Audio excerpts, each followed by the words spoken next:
Hi there, this is garyryanblair. I got news for you. The deep state has stolen your freedom, and they have absolutely no plans on giving it back.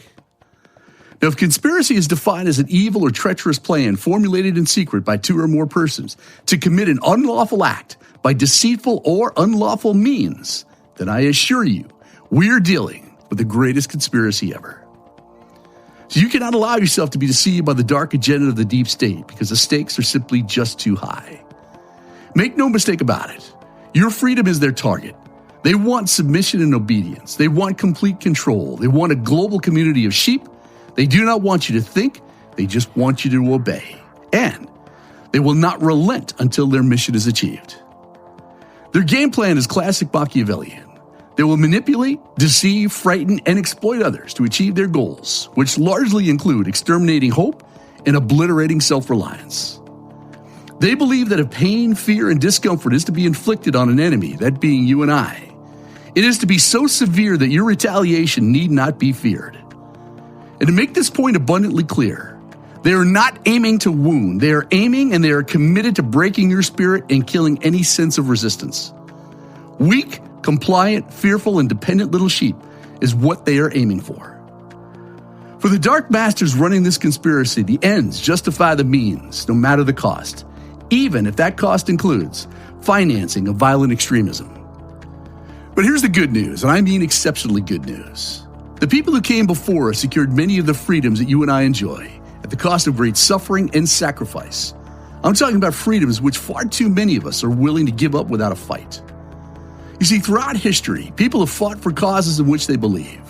The emancipation of slavery, voting, women's rights, apartheid, democracy, free speech, privacy, the right to bear arms, education, workers' rights, prison reform, economic inequality, animal rights, gay rights, healthcare, religious freedom, and even the right to die, to name just a few. Now, it can be argued that one simple idea, that being the concept of freedom, has been the driving force of civilization. And now, many of those freedoms, the ones that previous generations fought and died for, are under attack. And without the will to fight for and to protect your freedom, you move ever closer to the point of no return. This is a Rubicon that simply cannot be crossed. Ultimately, freedom is the choice. It is the result of choice. It is the result of commitment, maturity, and personal mastery. And it derives from the rigorous and ongoing deployment of noble virtues to include discipline, accountability, gritty perseverance, ingenuity, and good old-fashioned hard work, to name just a few.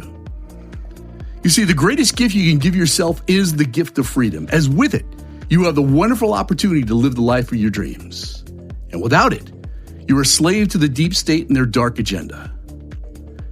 You have the power to control the outcome, and the only real defense that is valid during this exercise in mass tyranny is nonconformity. I'm talking about total refusal to comply with any and all government and technocratic mandates.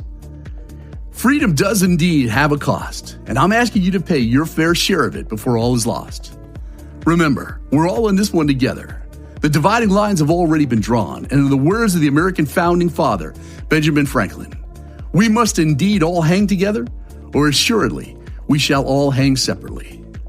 In the end, the true test and the measurement of a free society is the willingness and the ability to protect and expand the very principle of freedom. So I'm going to close this one out with a brilliant observation from Ronald Reagan, the 40th President of the United States. Freedom is never more than one generation away from extinction. We didn't pass it on to our children in the bloodstream. It must be fought for, protected, and handed on for them to do the same.